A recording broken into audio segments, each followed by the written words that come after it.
오늘 저녁 우리에게 주시는 하나님의 생명의 말씀은 마태복음 8장 18절에서 22절까지의 말씀입니다. 신약성경 11페이지 마태복음 8장 18절에서 22절까지의 말씀, 우리 한 절씩 교독하시고 마지막 절은 같이 읽겠습니다. 예수께서 무리가 자기를 애워 싸는 것을 보시고 건너편으로 가기를 명하시니라.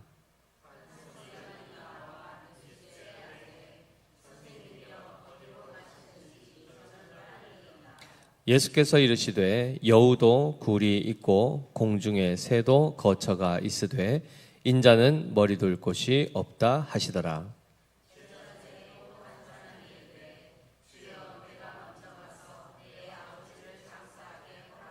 같이 읽습니다. 예수께서 이르시되 죽은 자들이 그들의 죽은 자들을 장사하게 하고 너는 나를 따르라 하시니라. 아멘. 예수님께서 산상수훈을 마치시고 이제 산에서 내려오시죠. 그리고 8장 1절에 보시면 예수께서 산에서 내려오시니 수많은 무리가 따르니라 라고 합니다. 여기에 얘기했던 예수님을 따랐던 수많은 무리들, 어떤 사람들이 주였습니까? 병든 자들, 그렇죠?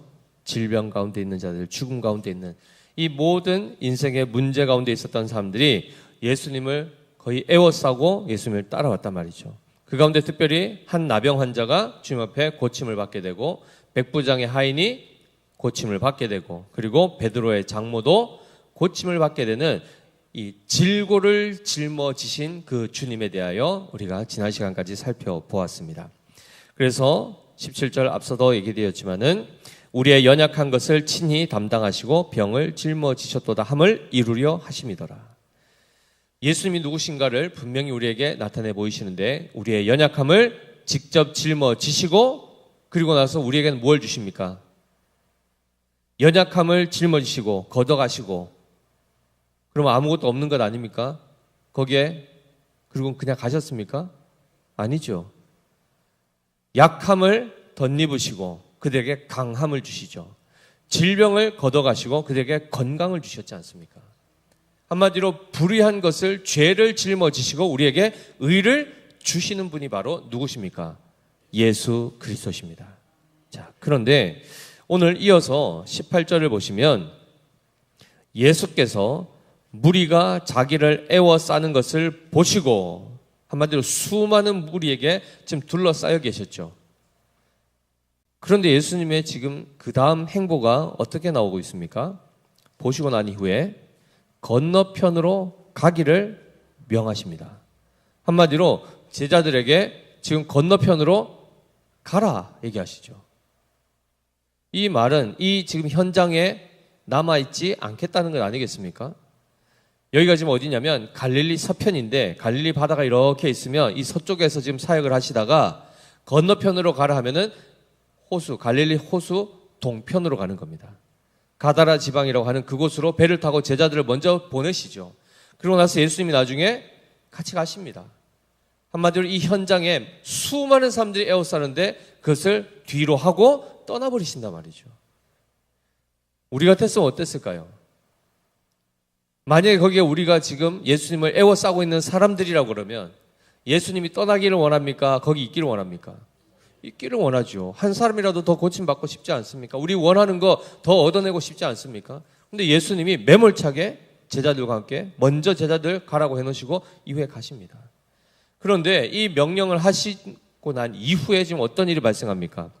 19절에 보시면 한 서기관이 나와 예수께 아뢰되라고 하여 한 사람이 예수님 앞에 나옵니다. 그런데 그가 누굽니까? 서기관입니다.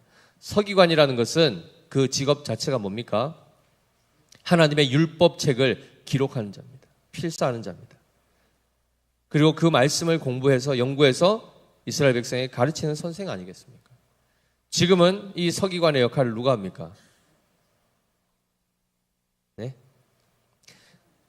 가볍게 조크를 하려고 했었는데 너무 진지하게 나오셔가지고, 성경을 필사한다는 거죠. 베껴 쓰는 겁니다. 요즘에는 어떻게 하죠?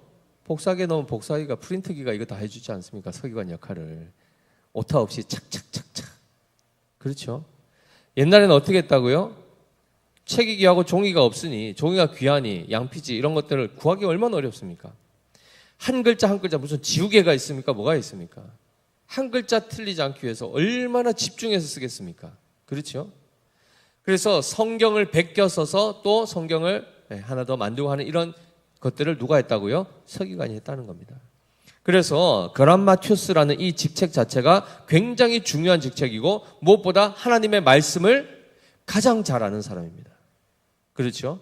그리고 이건 상식으로 성경의 장절은 언제 붙여졌을까요? 우리가 1장 1절, 2장 50절 이렇게 하지 않습니까? 이게 언제쯤 만들어진 줄 아십니까? 약 16세기경에 만들어집니다. 그럼 그전에는 있었습니까? 없었습니까? 그냥 창세기입니다. 그러면 태초에부터 해서 마지막에 이과하였다 하면서 쭉 그냥 넘어갑니다. 그러니 바울조차도 뭐라 그러죠? 시편에 이르기를 이렇게 하는 겁니다. 어디라고 특정을 못하고. 왜요? 시편만 하더라도 150편 아닙니까? 그리고 장절을 구분하기가 굉장히 어렵단 말이죠. 그냥 쭉 써내려갔단 말입니다. 근데 우리가 이제 이것을 잘 찾도록 하기 위해서 책으로 이제 낫권으로 되어 있던 66권을 한 권으로 모았지 않습니까? 두꺼운 책 1189장 언제 다 찾습니까? 그러니 이것을 장절로 기록하여 지금 이렇게 되어 있죠. 문제는 바로 이 서기관이 그 성경을 기록할 당시에는 정확하게 첫 글자와 그 책의 마지막 글자, 그 글자 수를 셌을 때 가운데 딱 오는 글자가 정확하게 무슨 글자인지를 알고 그것을 검토했단 말이죠. 이해되십니까? 이해 안 되세요? 태초에부터 쫙 쓰지 않습니까? 쫙 써내려가는데 장절 구분이 없으니 그냥 계속 써내려갑니다. 그럼 마지막 우리가 지금 보면 50장 마지막 절 마지막 단어를 쓸 거 아닙니까? 그러면은 총 쓴 글자 개수가 나오겠죠. 이게 제대로 쓰였는지 안 쓰였는지를 어떻게 확인했는가? 첫 글자부터 개수를 세죠. 끝에부터 개수를 세웁니다. 그럼 중간에서 딱 만나겠죠. 그 글자가 정확하게 정해진 글자가 아니면 뭔가 어디 빠졌거나 더해졌다는 거죠. 그럼 다시 쓰는 겁니다. 이 서기관 하라면 하시겠습니까? 꼼꼼하지 않은 사람들은 그냥 대충 하면 되지 뭐 이렇게 되죠. 그죠? 점 하나 잘못 찍어도 성경이 왜곡됩니다. 큰일 납니다.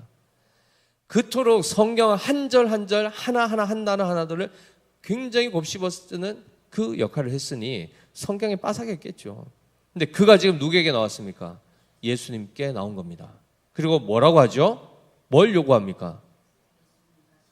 예수께 아뢰되 선생님이요 선생님이요 어디로 가시든지 저는 따르리이다 이렇게 했습니다. 예수님이 가시는 곳엔 내가 어디든 그것이 어디든 관계없이 나는 따르겠습니다 라고 했단 말이죠. 그런데 처음에 예수님을 뭐라고 불렀습니까?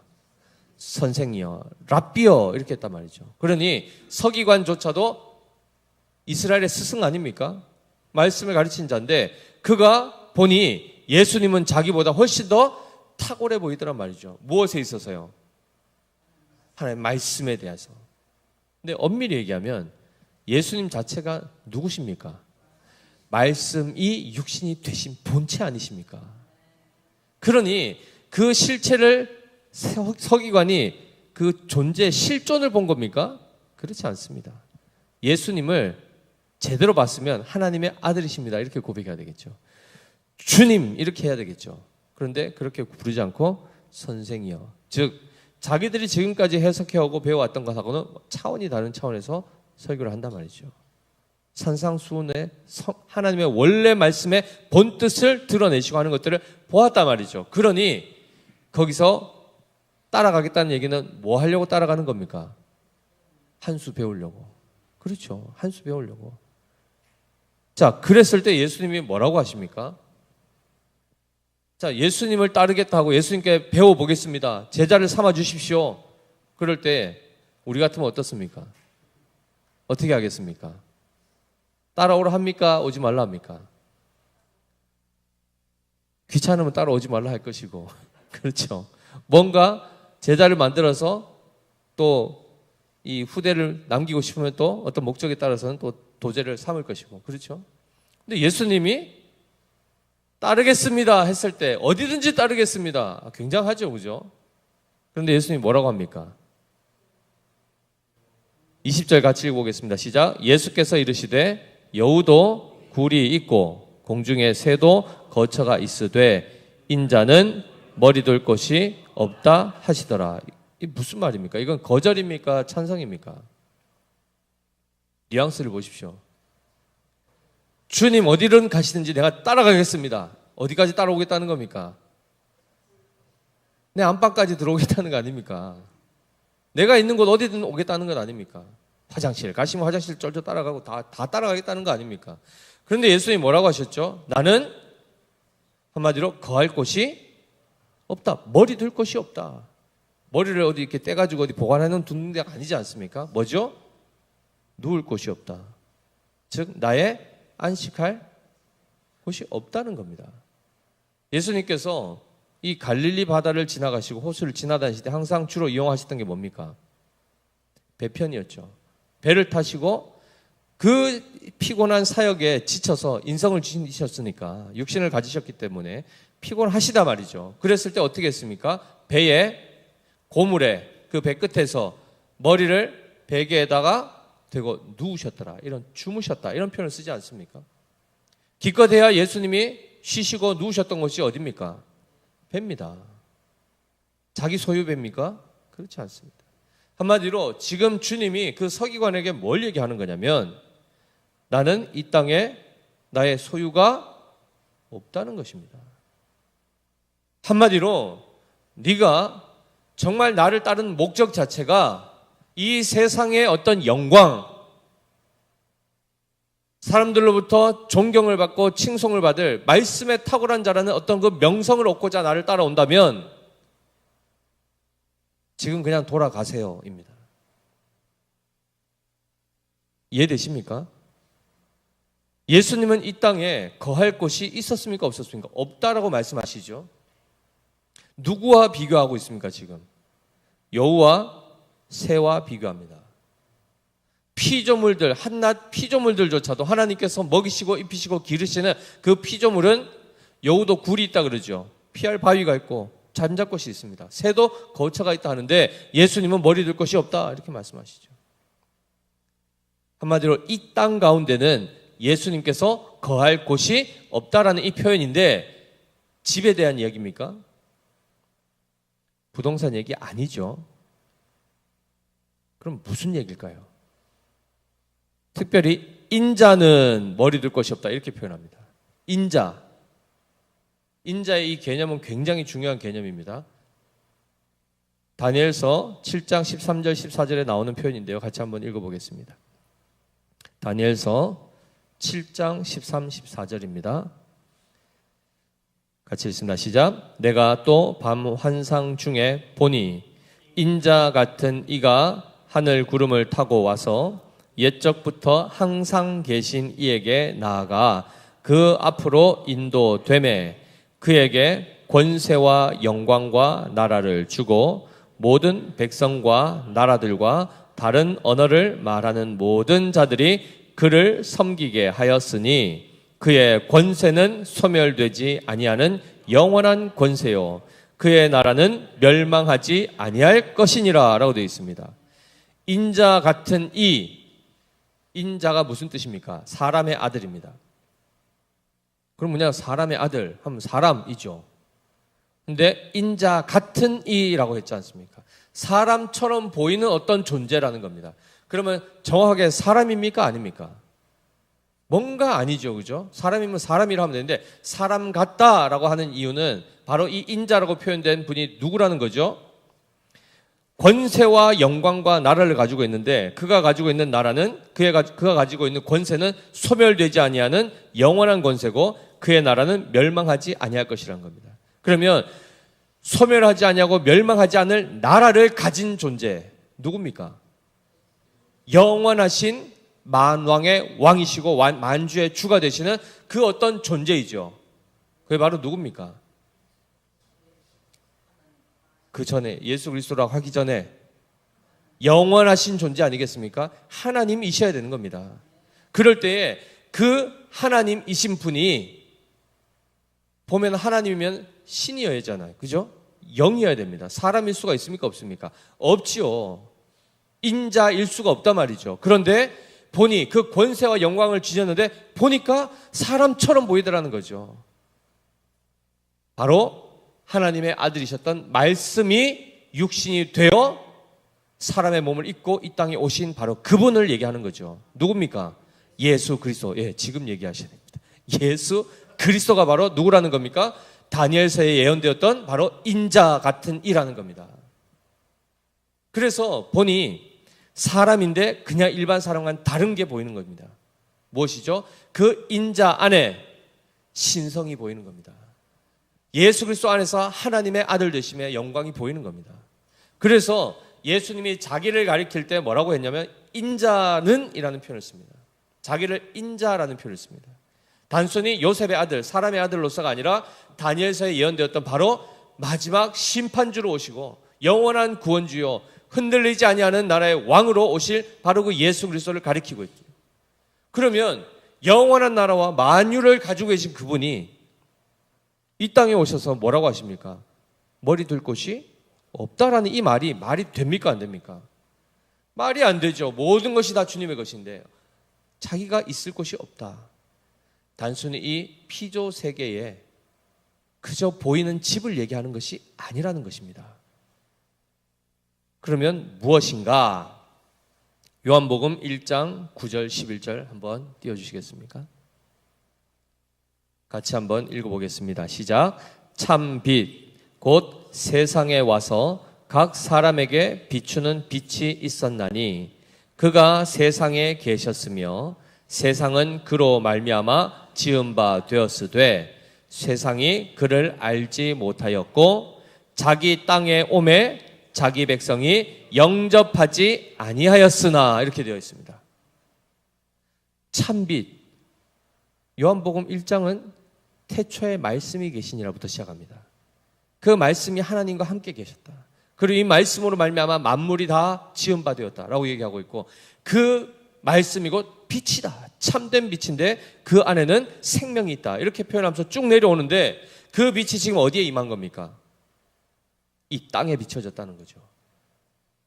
그런데 어떻게 됐죠? 그가 세상에 계셨고 세상은 그로 말미암아 다 지은 바 되었는데 세상이 그를 알지 못하였고 그 다음에요.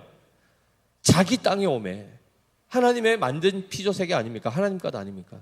하나님의 땅에 왔는데 그의 백성들이 하나님을 어떻게 했다는 겁니까? 영접하지 않았다는 겁니다. 영접하지 않았기 때문에 어떻게 됐습니까? 거할 곳이 없게 된 겁니다.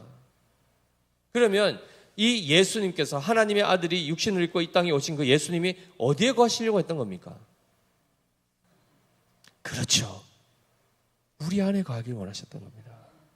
그래서 요한복음 1장 12절이 뭡니까? 영접하는 자, 곧 그 이름을 믿는 자들에게는 하나님의 자녀가 되는 권세를 주셨다. 이렇게 연결되는 말씀입니다.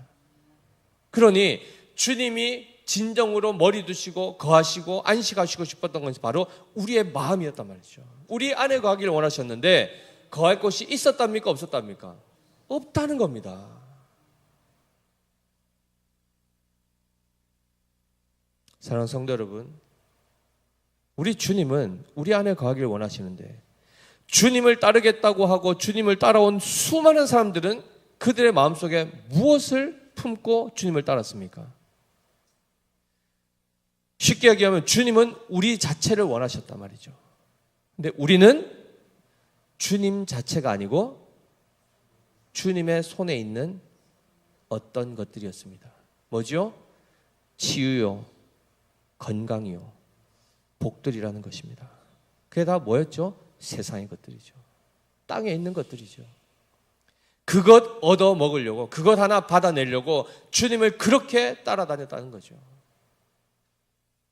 산상수훈을 펼치셨던 바로 그 곳에서 우리 주님이 또 어떤 일들을 행하십니까? 산에서 항상 굶주린 자들에게 먹을 것을 주실 때 양식이 없으면 어떻게 했습니까? 오병이어 7병4호로 기적을 베푸셔가지고 먹이셨잖아요. 그랬더니 어떻게 됩니까? 허다한 무리가 따릅니다. 허다한 무리가 뭐 하려고요? 떡을 먹고 배부른 까닭이라. 정확하게 뭡니까? 육신의 떡을 찾아, 육신의 썩을 양식을 찾아 다가오는 그들이었습니다. 그런데 주님은 그들 안에 거할 곳이 있습니까? 없습니까? 없죠. 왜요? 그들은 그저 주님의 손에서 자기들이 필요만 채우면 되지 주님을 내 마음 열어 모시고 영접하는 것에는 관심이 없단 말이죠. 그러니 따르다가 주님이 원하는 거 안 주시면 어떻게 합니까? 주님을 배척해버리는 겁니다. 사랑하는 성도 여러분, 우리가 주님을 따르는 목적 오늘 한번 생각해 보셔야 됩니다. 나는 왜 주님께 나왔고 나는 왜 주님을 따르고 있는가? 무엇 때문에 따라가고 있는가? 문제 해결을 위함입니까? 이전보다 조금 더 나은 이 땅에서의 어떤 영화를 위해서입니까? 아니면 정말 죽지 않고 영원히 살고 싶어서입니까? 영생을 얻으려고 너희가 성경을 상고하거니와 이 성경이 곧 내게 대하여 증언하는 것인데 너희가 그 영생을 얻고자 내게 오지 않는다라고 요한복음에 5장에 말씀하지 않습니까? 우리는 예수님 자체에 관심이 없다니까요. 예수님 자체에 관심이 없고 예수님을 사랑하고 예수님을 원하여 그를 따르는 우리가 아니라는 것을 성경이 다 드러내주고 있습니다. 서기관도 그가 예수님을 따랐던 목적은 뭡니까? 예수님이 아니고 예수님의 해석이었습니다. 그의 지혜였습니다. 그의 말씀의 지식이었습니다. 그거 얻고 나면 이제 예수님 더 이상 필요가 있을까요? 없을까요? 없죠.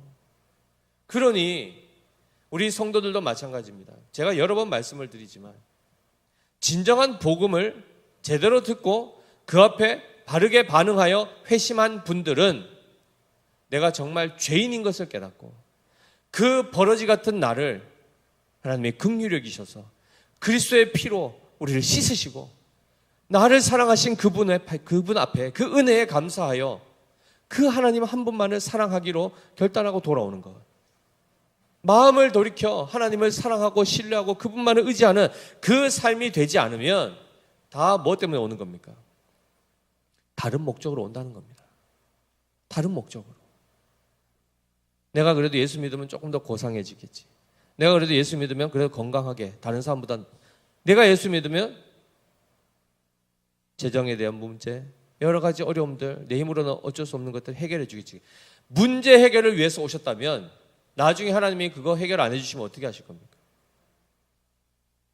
그래서 10년쯤 20년쯤 신앙생활 하시던 분들이 가정에 갑자기 지금까지 신앙생활하면서 잘 살아왔는데 내가 원하는 걸 잘 얻어왔는데 어느 날 내가 원하는 것을 얻지 못하게 됐을 때부터 어떤 일이 발생하죠? 신앙이 흔들리기 시작합니다. 급격하게 흔들리기 시작합니다. 그게 누구였습니까? 욥 아닙니까?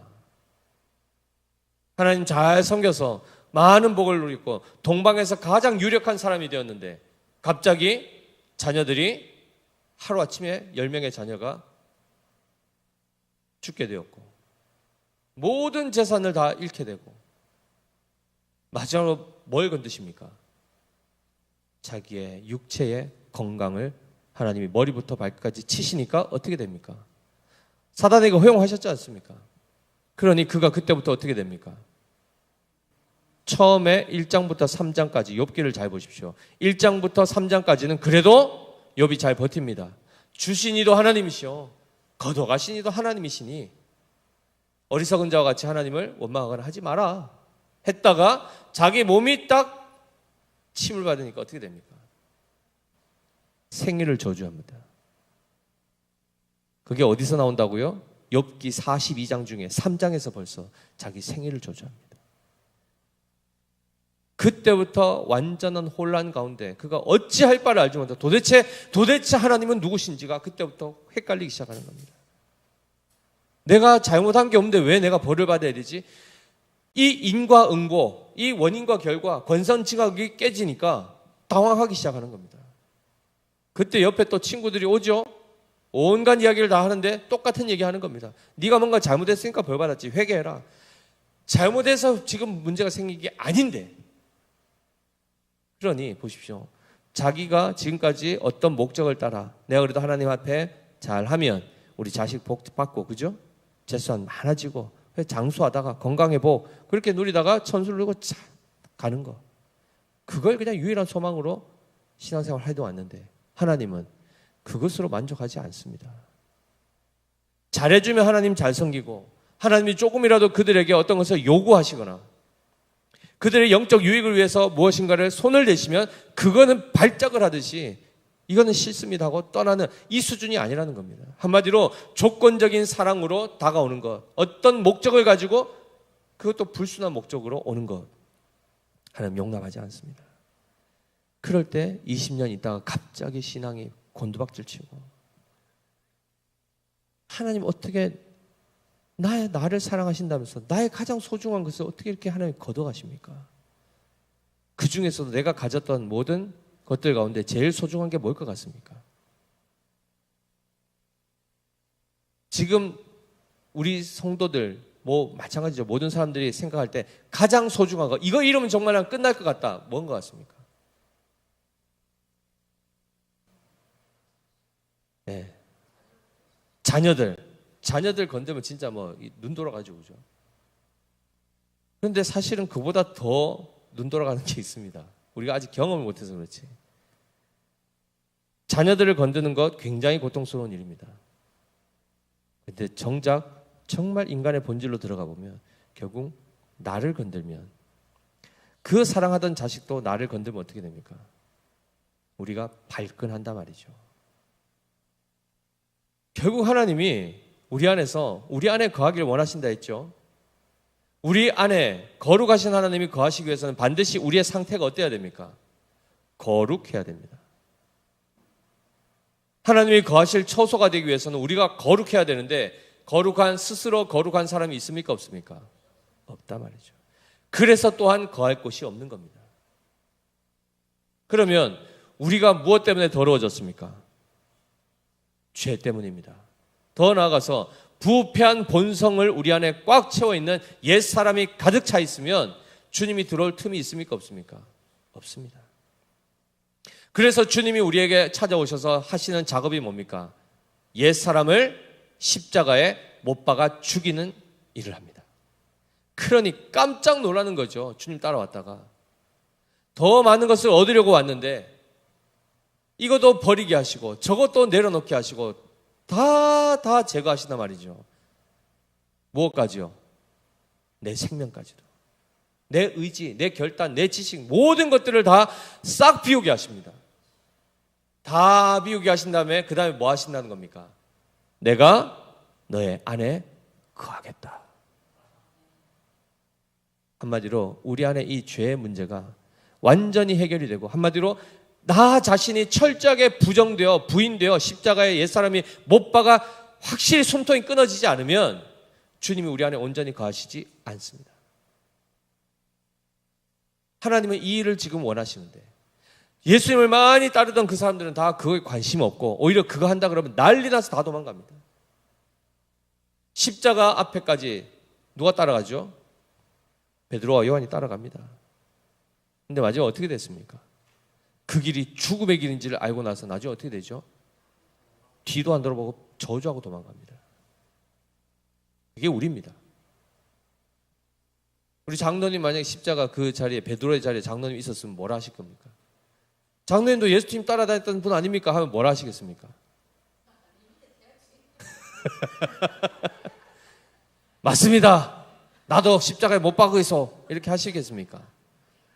지금이야. 베드로도 그랬지 않습니까? 십자가 앞에 가기 전까지는 다 버려도 평소부터 좀 의심이 많았는데 쟤들은 안 해도 나는 갑니다. 나는 끝까지 갑니다. 죽는 데까지 간다 했지 않습니까? 그리고 막상 앞에 가니까 어떻게 됩니까? 입 싹 닦죠, 그죠? 아닌 척 하시잖아요. 근데 잘못 말 꺼냈는데 갑자기 이렇게 할렐루야 이런 말 했다가, 그죠? 기독교 용어 썼다가 바로 들키는 거 아닙니까? 네? 예를 들면 예수 믿는 사람 아닙니까? 아닙니다. 그랬더니 아닌가요? 그러니까 예 해놓고는 아유 주여 했다가 다 걸리는 겁니다. 네? 우리가 그 현장에 가보면 그들이 했던 그 어찌 보면 비열한 모습들이 우리 안에 다 있다는 겁니다. 그 다음에 주님이 그들을 버리셨습니까? 다시 만나주시죠. 무엇이 제거되고 난 다음입니까? 자기의 혈기, 자기의 그 고집, 자기의 생각, 자기의 의지까지 완전히 산산이 깨지고 난 다음에 주님이 그들 다시 만나주시죠. 한마디로 나는 끝까지 주님 따라가겠습니다, 나는 할 수 있습니다 라고 했던 그것이 깨지니까 나는 결코 주님을 끝까지 따를 수 없는 자이구나가 깨달아지고 난 다음에 그 다음에 어떻게 됩니까? 주님이 찾아오셨지 않습니까? 부활하신 주님 만났지 않습니까? 그리고 나서 그 다음에 베드로와 제자들 어떻게 합니까? 따라갑니까? 바로 못 따라갑니다. 나 고기 잡으러 가겠다고 다시 본업으로 돌아가죠.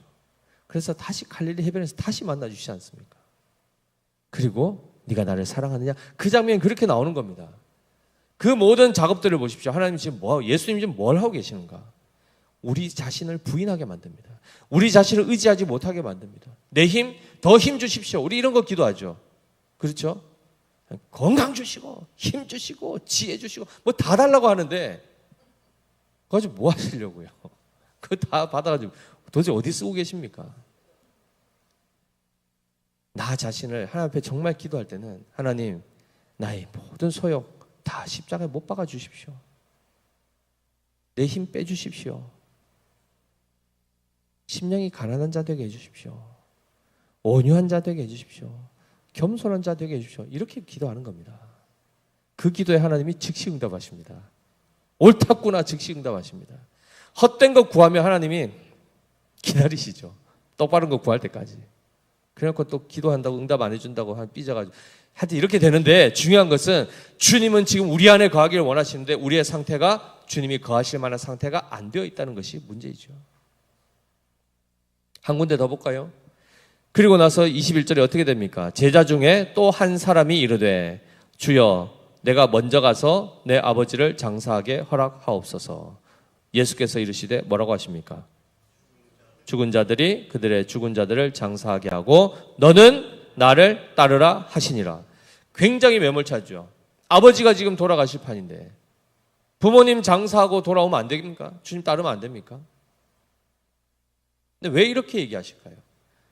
제5계명이 뭡니까? 10계명에서 내 부모를 공경하라. 그 유대 그 전통에 보면은 반드시 부모가 돌아가시면 자녀가 반드시 장례를 잘 치러야 됩니다. 우리도 마찬가지죠. 성도님이든 누구든 장례를 만약에 해야 되면은 성도들이 정성껏 그것을 잘 섬기는 겁니다. 부모를 공경하지 말라는 차원이 아닙니다. 지금 본질이 뭡니까? 예수님이 지금 거할 곳을 찾고 계십니다.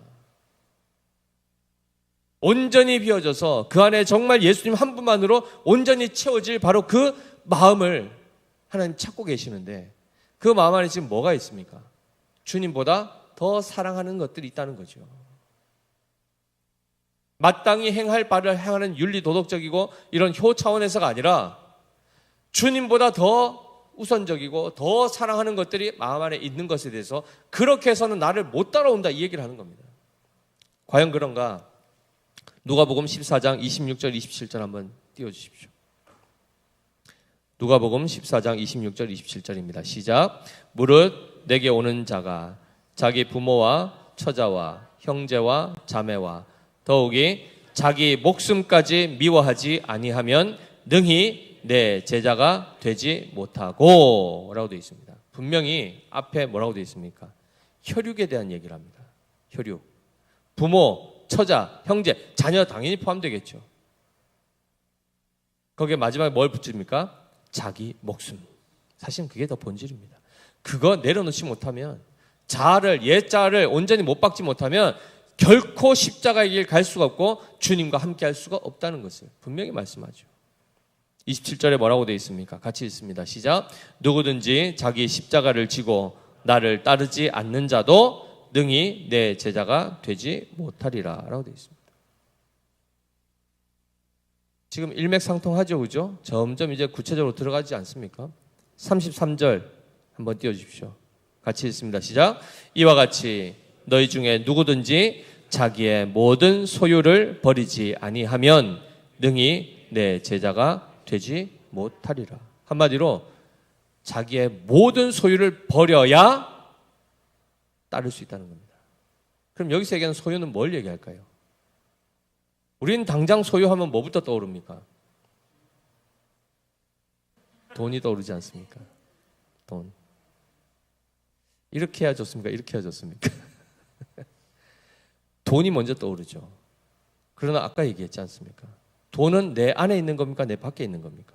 밖에 있는 겁니다. 주님 지금 어디에 가길 원하십니까? 은행 금고 안에 들어가길 원하십니까? 아니지 않습니까? 그럼 결국 우리 안에 있는 소유가 뭡니까? 나의 생명, 나의 기질, 나의 모든 지혜, 지식, 감정, 의지 모든 것입니다. 그 다 어떻게 해야 된다는 겁니까? 다 버리라는 겁니다. 그거 안 버리면 능히 예수님의 제자가 될 수가 없고 어디든지 가겠다 해도 그거 다 사기라는 겁니다. 못 따라갑니다. 실제로 다 실패합니다. 그럼 우리 성도님들은 지금 우리 주님이 거하실 그 처소가 되어 계십니까? 주님 아닌 다른 어떤 것들이 우리 안에 여전히 가득 차 있습니까? 갑자기 아무 말도 안 하시네요. 그죠? 감사한 것은 잘 보십시오. 사도행전 7장 46절 50절에 보시면 제가 읽어드리겠습니다. 다윗이 하나님 앞에서 은혜를 받아 야곱의 집을 위하여 하나님의 처소를 준비하게 하여 달라고 하더니 솔로몬이 그를 위하여 집을 지었느니라. 그러나 지극히 높으신 이는 손으로 지은 곳에 계시지 아니하시나니 선지자가 말한 바 주께서 이르시되 하늘은 나의 보좌요 땅은 나의 발등상이니 너희가 나를 위하여 무슨 집을 짓겠으며 나의 안식할 처소가 어디냐 이 모든 것이 다 내 손으로 지은 것이 아니냐 함과 같으니라. 한마디로 우리가 하나님을 위하여 집을 지을 수 있답니까 없답니까? 없다는 겁니다. 그런데 분명한 것은 우리 주님은 우리 안에 거하기를 원하시는데 우리는 우리 스스로를 깨끗하게 할 능력이 없고 늘 쓰레기만 넣어놓는 거 아닙니까? 늘 나의 고집, 나의 혈기 이런 것만 가득 채워놓고 나의 교만 이런 것만 꽉 채워놓고는 주님이 들어오시려고 하니까 자리가 없는데요. 이렇게 되는 겁니다. 그런데 그러면 이 주님의 거할 곳은 누가 만드실까요? 그렇죠. 그래서 내가 너희를 위하여 집을 짓겠다 하시는 겁니다. 어떤 집이겠습니까? 성령이 거하실 거룩한 성전을 하나님이 지으십니다. 어떤 방법으로 지으십니까? 그 아들을 십자가에 못 박아 죽이심으로 그 피를 뿌려 우리 안에 모든 것들을 정하게 하신다는 겁니다. 깨끗하게 하신다는 것입니다. 그리스도와 옛사람인 나가 함께 연합하여 십자가에 못 박아 죽음으로 나의 옛자를 완전히 없애고 그 안에 그리스도께서 충만히 거하시는 새로운 존재가 되게 하신다는 겁니다. 그래서 고린도전서 3장 16절에 뭐라고 되어 있죠? 같이 읽어보겠습니다. 시작. 너희가 하나님의 성전인 것과 하나님의 성령이 너희 안에 계시는 것을 알지 못하느냐. 와, 우리 안에 누가 지금 거하셨다는 겁니까? 성령. 하나님께서 우리 안에 거하시게 됐다는 겁니다. 놀랍지 않습니까? 그래서 우리가 무엇이 된 겁니까? 성전이 된 겁니다. 하나님이 거하시기 때문에 성전이죠. 지금 이스라엘의 예루살렘에 제4성전을 짓겠다. 그러면 따라가지 마십시오. 세대주의 막 해가지고 지금 백투 예루살렘 해가지고 제4성전 지어가지고 또 구약의 그 희생제사 드리겠다 해서 붉은 암송아지 찾았다지 않습니까? 지금 제물을 다 준비해놨다고 하지 않습니까? 그것 좀 따라가지 마십시오. 우리의 유일한 제사장이 누구십니까? 예수 그리스도시오. 우리가 성전이라 말이죠. 근데 왜 이스라엘을 왜 가냐 말이죠. 신사도 운동들이 다 그리로 갑니다. 구약으로 다시 회개한다 말이죠. 우리 주님이 지금 뭘 만들고 계신지를 보지 못하면 어마어마한 자금과 어마어마한 정치력과 외교를 통해서 결국은 세상에 성전을 지으려고 혈안이 돼 있단 말이죠. 근데 하나님은 거기에 거하시지 않으십니다. 거기 거하지 않으십니다. 헤롯 성전도 어떻게 했습니까? 헐어버려라. 내가 사흘 만에 다시 일으키리라. 그게 뭐였습니까? 그리스도의 몸을 얘기했지 않습니까? 그리고 그리스도의 몸이 결국 실존이 뭡니까? 교회라 말이죠. 우리란 말입니다. 하나님 우리 안에 거하기를 원하시는데 놀라운 것은 바로 성령께서 우리를 깨끗게 하신다는 겁니다. 그리스도의 보혈로 말미암아 그의 죽으심과 십자가로 우리의 모든 죄를 소멸하신다는 겁니다. 그래서 고린도전서 6장 19절 20절 말씀 보겠습니다. 같이 읽습니다. 시작. 너희 몸은 너희가 하나님께로부터 받은 바 너희 가운데 계신 성령의 전인 줄을 알지 못하느냐. 너희는 너희 자신의 것이 아니라 값으로 산 것이 되었으니 그런즉 너희 몸으로 하나님께 영광을 돌리라. 아멘. 값으로 주고 우리를 사셨답니다. 이 값이 무슨 값입니까? 피로 값주고 산 교회. 피로 값주고 산 교회. 그래서 비로소 우리 안에 머리 둘 곳이 생긴 겁니다. 이게 바로 신약의 교회입니다. 그리스도의 십자가 이후에 그의 피 흘리심과 부활 이후에 오순절의 성령의 강림을 통하여 태동된 바로 그 주님이 거하시는 곳 성전 곧 교회가 시작된 것입니다. 누구로부터 말미암은 것입니까? 예수 그리스도로부터 말미암은 것입니다. 따라서 진정으로 주님을 따르기를 원하면 능히 주님의 제자가 될 유일한 길은 뭡니까? 나의 모든 소유를 옛 것을 벗어버리는 겁니다. 그래서 사도 바울이 빌립보서 3장 8절 9절에 뭐라고 합니까?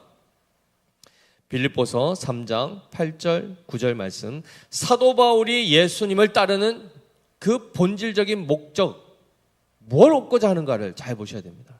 같이 읽습니다. 시작. 또한 모든 것을 해로 여김은 내 주 그리스도 예수를 아는 지식이 가장 고상하기 때문이라. 내가 그를 위하여 모든 것을 잃어버리고 배설물로 여김은 그리스도를 얻고입니다. 그리스도를 얻고. 아멘이십니까? 그리스도를 얻고자 하여 그가 이전에 유익하다고 여겼던 모든 것들을 다 어떻게 했다는 겁니까? 배설물로 여기서 자기 안에서 다 그것을 버려버렸다는 겁니다. 그리고 그 안에 오직 누구만 거하시는 겁니까? 그리스도만, 예수 그리스도만 거하시는 겁니다. 그래서 9절을 보십시오. 같이 읽습니다. 시작. 그 안에서 발견되려 함이니. 누가요? 내 자신이 그리스도 안에서 발견되기를 원한다. 그리고 내 안에 누가요? 그리스도께서 거하기를 원하신다. 그래서 내가 그리스도 안에, 그리스도께서 내 안에 완전한 사랑의 연합 안에 거하는 것 자체가 목적이어서 주님을 따랐다는 것입니다. 그래서 어떻게 됩니까? 내가 가진 의는 율법에서 난 것이 아니요 즉 내가 노력해서 얻은 것 아니다. 오직 그리스도를 믿음으로 말미암은 것이니 곧 믿음으로 하나님께로부터 난 의라. 바로 이 의를 우리가 덧입은 것입니다.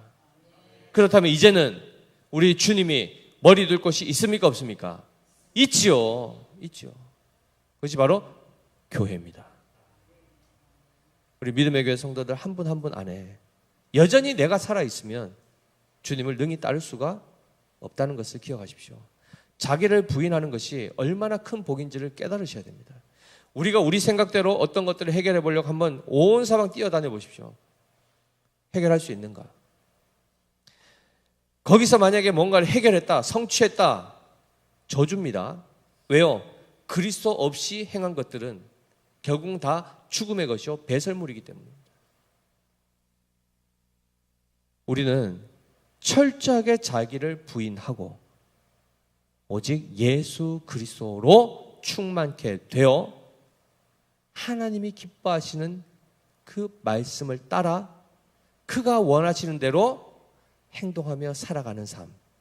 그래야 주 안에 그냥 거하는 것 자체를 진정한 기쁨으로 여기고 그러한 나를, 그러한 주님을 따르는 나를 주님이 나를 품어주시고 내 안에 거해주시는, 그래요 주와 같이 길 가는 것 오늘 찬양했지 않습니까? 즐거운 일 아닌가? 그 하나를 가지고 주님과 동행하는 겁니다. 그래서 주님을 따라가면 결국 이룰 곳이 어디입니까? 우리가 주님 안에 거해서 주님과 함께 있게 되면 최종적으로 우리가 이룰 곳이 어디입니까? 하나님 나라, 하나님 보좌 우편, 그 영광의 아버지 앞으로 나가는 것입니다. 내가 곧 길이요 진리요 생명이니 나로 말미암지 않고는 아버지께로 올 자가 없다 있지 않습니까?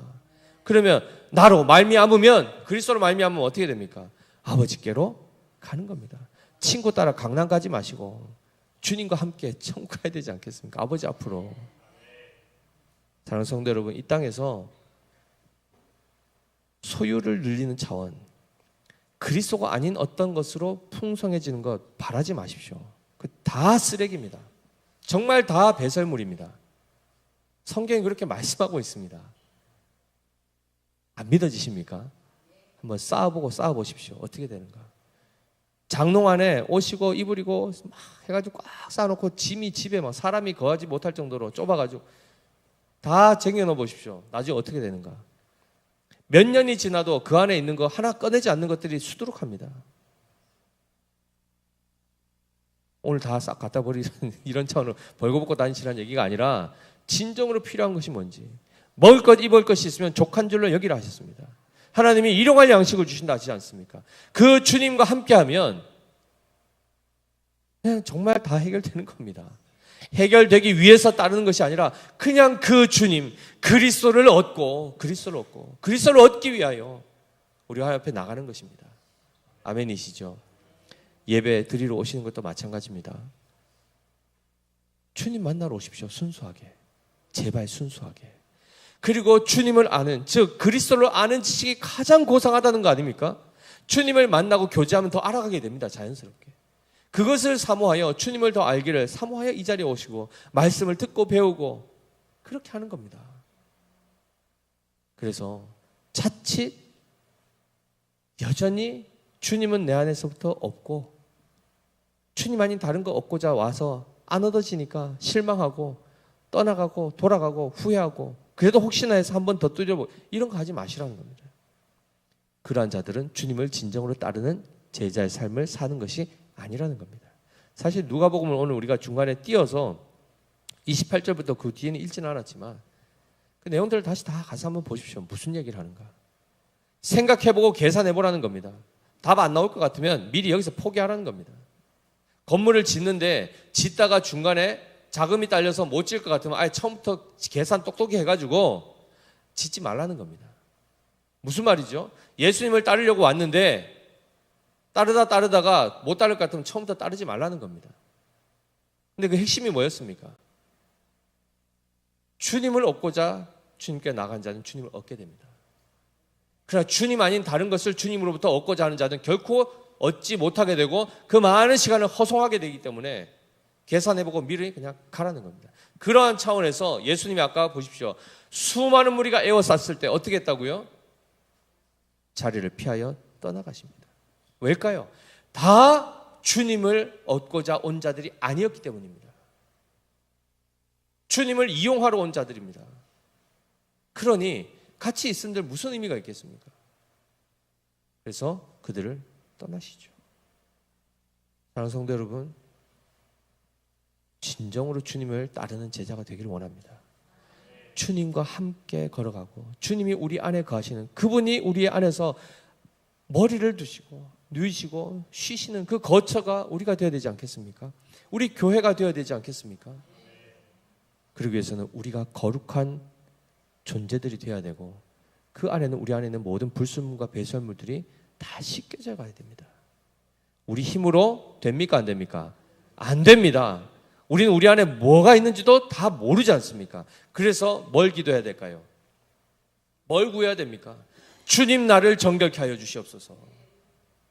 주님 내 안에 거하실, 내가 주님이 거하실 처소가 되기를 위하여 주님이 나를 변화시켜 주시고 깨끗게 하여 주시고 주님 친히 내 안에 머물러 주시옵소서. 이렇게 기도하는 겁니다. 이제 기도의 방향이 바뀌겠죠. 그렇게 되면은 실제로 그 역사가 나타납니다. 그러면 실제로 주님이 우리 안에 충만히 거하시게 되고 그로 말미암아 우리의 말할 수 없는 기쁨과 영광 가운데 살아가게 되는 것입니다. 아멘이시죠? 그 은혜를 풍성히 누리시고 모두가 다 그리스도를 얻고자 주님을 따르시는 참된 주님의 제자가 되시기를 예수님으로